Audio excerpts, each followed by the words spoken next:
Ko aron ihalad og balunon sa sementeryo karong adlaw sa Minatay. Aron maigo ang iyang 500 pesos nga budget, nagcanvas siyang daan sa mga presyo sa mga sagol ni ini.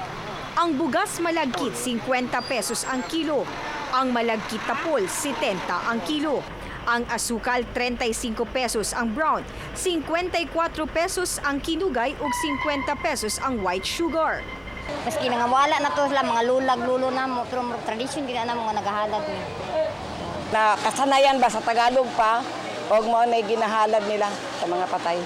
Alang sa mga nagplanong magluto og binibit, dinhi sa Bangkeruhan, 30 pesos ang kilo sa sago nga luto ng daan. Ang hilaw, 5 ang supot. Ang landang, 5 pesos ang matagpak.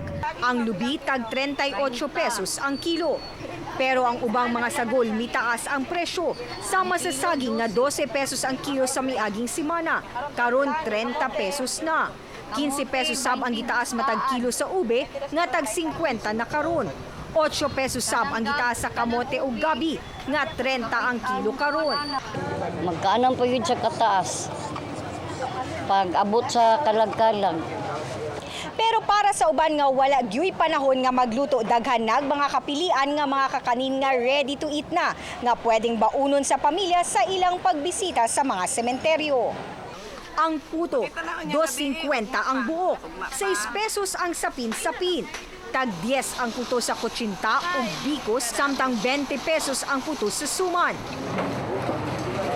Tungod kay taas ang demand sa mga kakanin, pinaspasay ang pagluto og bibingka sa pamilyang Kanya kay dagan ang nag-order daan para sa November 1 ug 2. Kapin 2,000 ang kinahanglan nilang lutuon sa tag 4 pesos ang buok.